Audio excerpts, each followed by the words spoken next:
প্রিয় শিক্ষার্থী বন্ধুরা, এই ভিডিওতে আমি এমন একটা ছক নিয়ে সংক্ষিপ্ত পদ্ধতির গড় নির্ণয় করব যার শ্রেণী ব্যবধানগুলো প্রত্যেকটা শ্রেণীতে ভিন্ন ভিন্ন। তো এই ভিন্ন ভিন্ন শ্রেণী ব্যবধানের ক্ষেত্রে আমরা কিভাবে সংক্ষিপ্ত পদ্ধতির গড়টি নির্ণয় করতে পারি তা আমরা এই ভিডিওতে বিস্তারিত আলোচনা করব। আমরা ইতিমধ্যে দেখেছি আমাদের যে ছকগুলো দিয়ে সংক্ষিপ্ত পদ্ধতির গড় নির্ণয় করা হয় তাদের ক্ষেত্রে দেখা যায় এর শ্রেণী ব্যবধানগুলো প্রত্যেকটা শ্রেণীতে একই থাকে। তারপর আমরা আরেকটা উদাহরণ দেখতে পারি এখানে।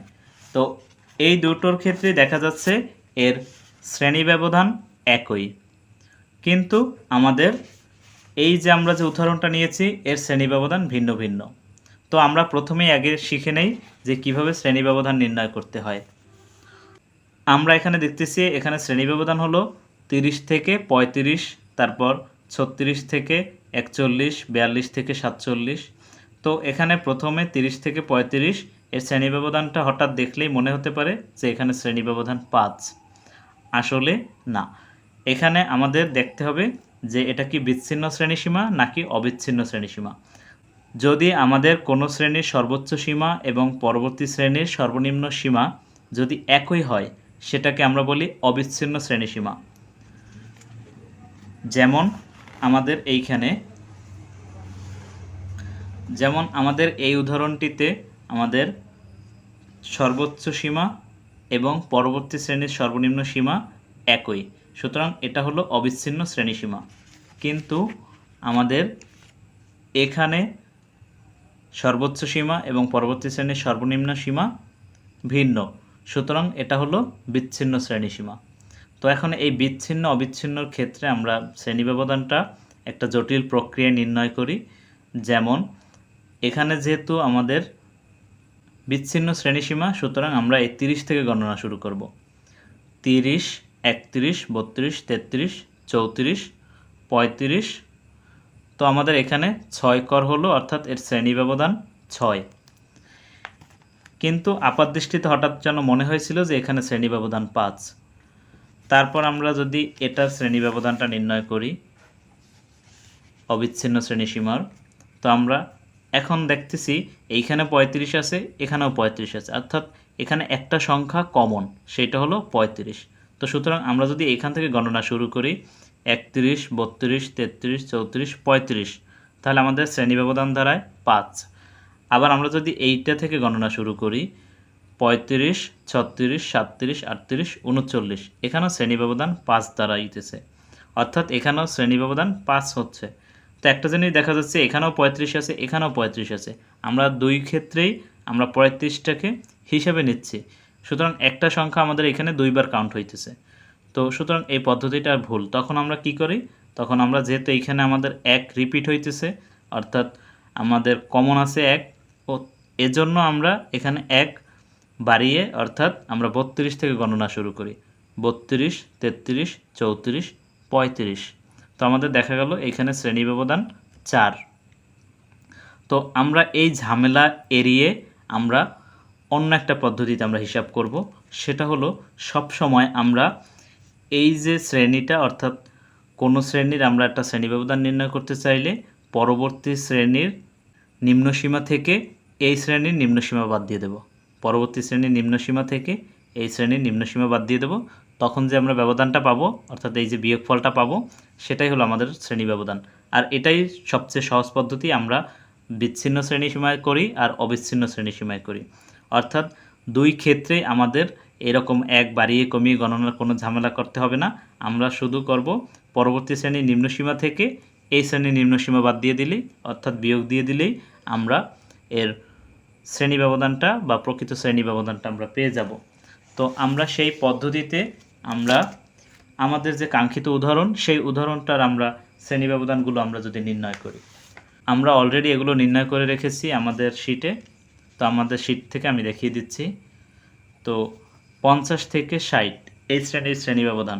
তো আমাদের নিয়ম হলো পরবর্তী শ্রেণীর নিম্নসীমা বিয়োগ আমরা যে শ্রেণীর পার্থক্য নির্ণয় করতে চাই সেই শ্রেণীর নিম্নসীমা।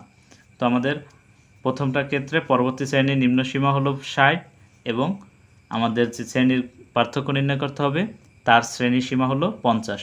তো আমরা 60 থেকে 50 বিয়োগ দিলে আমাদের থাকে 10। তারপর আবার আমরা এখন এই শ্রেণীটা বের করতে চাই, তাহলে আমরা কি করব, পরবর্তী শ্রেণীর নিম্ন সীমা থেকে এই শ্রেণীর নিম্ন সীমা বাদ দিয়ে দেব। তো পরবর্তী শ্রেণীর নিম্ন সীমা 72, সেটা থেকে এই শ্রেণীর নিম্ন সীমা আমরা যদি বাদ দিই সেটা হলো 60, থাকে 12। তো এভাবে আমরা 90 থেকে 72 বিয়োগ দিলে থাকে 18, 120 থেকে 90 বিয়োগ দিলে থাকে 30 এবং 140 থেকে 120 বিয়োগ দিলে থাকে 20, এভাবে থাকে 30। আমরা জানি গড় নির্ণয় করা হয় দুটি পদ্ধতিতে, একটি হলো সংক্ষিপ্ত পদ্ধতি এবং একটি হলো গাণিতিক পদ্ধতি, অর্থাৎ একটি হলো গাণিতিক গড় এবং আরেকটি হলো সংক্ষিপ্ত পদ্ধতির গড়। তো আমরা ভিন্ন ভিন্ন শ্রেণীব্যক্তির এই সমস্যাটাকে যদি আমরা গাণিতিক নিয়মে সমাধান করি তাহলে আমাদের গাণিতিক গড় পাওয়া যায় 81.44। যেহেতু আমাদের গাণিতিক পদ্ধতির ক্ষেত্রে শ্রেণী ব্যবধানের কোনো কাজ নেই, তো সুতরাং আমাদের এখানে শ্রেণী ব্যবধান নিয়ে কোনো সমস্যা হয় না। কিন্তু এখন আমরা এটাকে সংক্ষিপ্ত পদ্ধতিতে করব এবং দেখব যে আমাদের এই 81.44 আসে কিনা। যদি আসে তাহলে আমরা নিশ্চিত হব। তো আমরা প্রথমেই এখানে গাণিতিক পদ্ধতিটা দেখিয়ে রাখলাম, এবার আমরা যাব সংক্ষিপ্ত পদ্ধতির গড়ে। আমরা জানি সংক্ষিপ্ত পদ্ধতির গড় নির্ণয়ের ক্ষেত্রে আমাদের 5টি কলাম আঁকতে হয়। প্রথম কলামে আমরা রাখব শ্রেণীব্যক্তি, দ্বিতীয় কলামে মধ্যমান, তৃতীয় কলামে গণসংখ্যা এবং চতুর্থ কলামে আমাদের ধাপবিচ্যুতি এবং পঞ্চম কলামে গণসংখ্যা এবং ধাপবিচ্যুতির গুণফল। তো আমরা এখানে শ্রেণী ব্যবধান অর্থাৎ শ্রেণীব্যক্তিটা আমরা এখানে লিখে নিয়েছি, মধ্যমান বের করে নিয়েছি, তারপর আমরা এখানে গণসংখ্যা এগুলো লিখে দিয়েছি। এখন আমাদের এইখানে ধাপবিচ্যুতি, অর্থাৎ এখানে ধাপবিচ্যুতিটা কি হবে, যেহেতু আমাদের এখানে শ্রেণী ব্যবধান ভিন্ন ভিন্ন, কারণ আমাদের ধাপবিচ্যুতির যে সূত্রটি ছিল, ধাপবিচ্যুতির সূত্রটি হলো মধ্যমান বিয়োগ আনুমানিক গড় বাই শ্রেণীব্যক্তি বা শ্রেণী পার্থক্য। তো এখন অর্থাৎ xi minus a by H, যেহেতু আমাদের এইচ ভিন্ন ভিন্ন সুতরাং আমরা এখানে এইচ বসাবো না, কারণ এই এইচটা বসাতে হবে যখন শ্রেণী ব্যবধান প্রত্যেক শ্রেণীতে একই থাকবে। তো যেহেতু আমাদের শ্রেণী ব্যবধান প্রত্যেক শ্রেণীতে একই নেই, এজন্য আমরা শ্রেণী ব্যবধান বাদেই আমরা ধাপবিচ্যুতি নির্ণয় করব। তো আমরা সেই কাজ করেছি এখানে। তো এখন এই ধাপবিচ্যুতি নির্ণয় করার ক্ষেত্রে আমাদের যে আনুমানিক গড়, অর্থাৎ এই যে আমাদের আনুমানিক গড়, এই আনুমানিক গড়টা আমরা যে কোনো একটা ঘরকেই আমরা অনুমান করতে পারি। তো এই আনুমানিক গড়টা আমরা মধ্যমান থেকে যে কোনো একটা সিলেক্ট করব। এক্ষেত্রে আমরা সাধারণত মাঝখানেরটা সিলেক্ট করে থাকি। তো আমি হিসাবের সুবিধার জন্য কিছু কিছু ক্ষেত্রে আমাদের মাঝখানেরটা ধরলে সুবিধা হয়, কিছু কিছু ক্ষেত্রে প্রথমটা ধরলে সুবিধা হয়। তো এজন্য যার যেইটা ভালো লাগে, অর্থাৎ যার যেটা ইচ্ছা সে সেটাই ধরতে পারবে। তো আমি এইখানে প্রথমটা ধরেছি। তো প্রথমটা যদি আমরা ধরি তাহলে প্রথমটা 0 আসবে। যেহেতু আমাদের এখানে মধ্যমান 55 এবং আমরা এটাকেই আনুমানিক গড় ধরেছি, তো 55 থেকে 55 বিয়োগ করলে আমাদের থাকে 0। তারপর আবার আমরা এখানে 66 থেকে 55 বিয়োগ করলে আমাদের থাকে 11। তো এভাবে আমাদের বিয়োগ করে করে আমাদের একটা জিনিস হলো কি, এখানে আমাদের মানগুলো সব পজিটিভ আসছে। তো পজিটিভ আসার একটা সুবিধা হলো কি, যে আমাদের যোগফলটাও পজিটিভ আসবে এবং এখানে বসাইয়ে আমাদের হিসাব করতে সুবিধা হবে। আমাদের ভিতরে অনেকে আছি আমরা এই যোগ বিয়োগ বা অর্থাৎ প্লাস মাইনাস জিনিসটা আমরা এই সাইনগুলো আমরা গুলিয়ে ফেলি। তো এই সাইন গুলিয়ে ফেলার এই সমস্যা থেকে সমাধানের জন্যই আমাদের এই পদ্ধতি, অর্থাৎ আমরা প্রথমটাকে আনুমানিক গড় ধরেছি।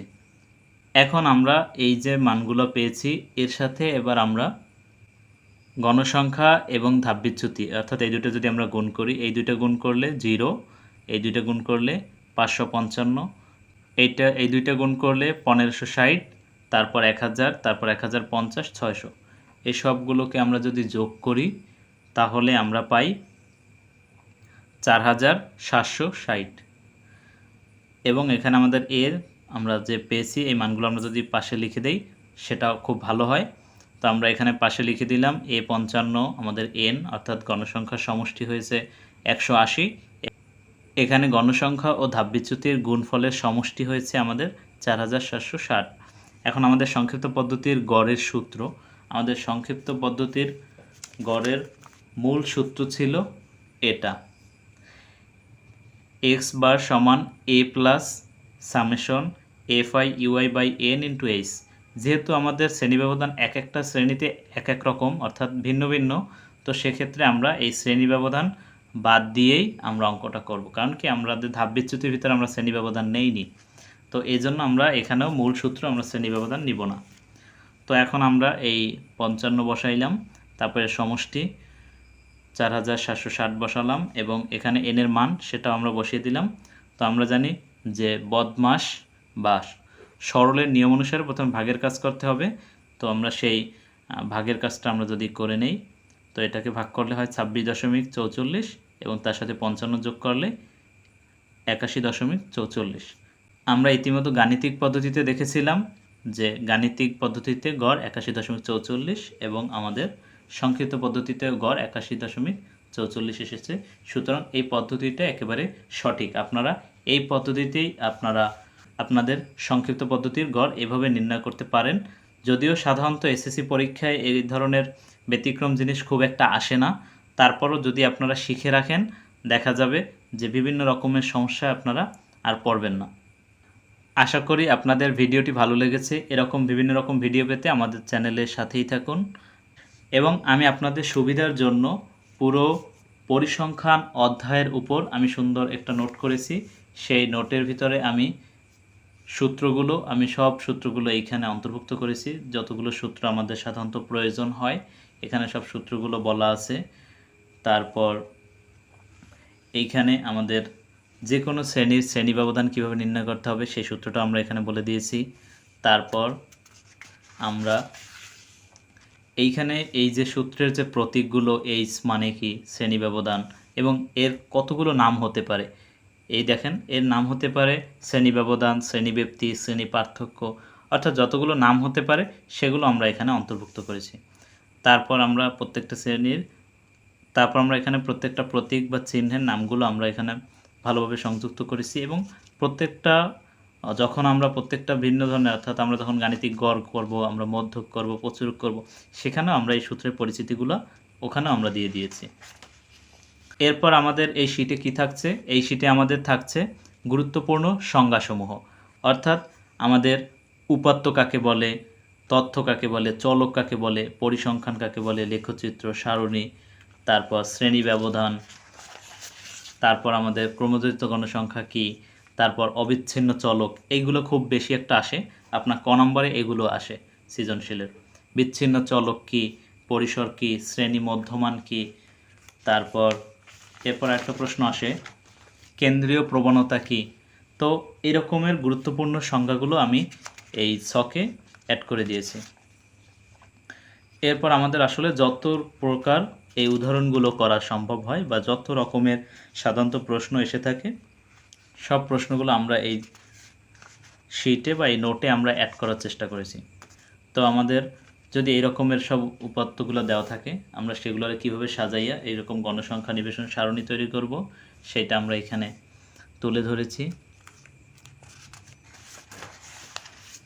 এছাড়াও এবং প্রত্যেকটা আমরা কিভাবে কাজ করেছি, অর্থাৎ কোন জিনিসটা কিভাবে কাজ করে, কোন জিনিসটার পিছনের কৌশলটা কীরকম, এগুলো আমরা আবার প্রত্যেকটা নিচে আমরা নোট আকারে লিখে দিয়েছি যে কোনটা কিভাবে কাজ করতে হয়, কোন জিনিসটা ব্যতিক্রম, এগুলো আমাদের নোটে উল্লেখ করা আছে।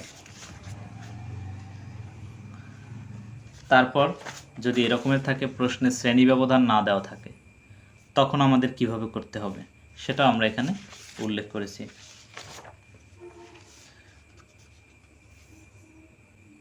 মজার ব্যাপার হলো পরিসংখ্যানে আমরা যে গাণিতিক সমস্যাগুলো সমাধান করে থাকি তাতে 3 রকমের ডাটা বা 3 রকমের উপাত্ত দেওয়া থাকে।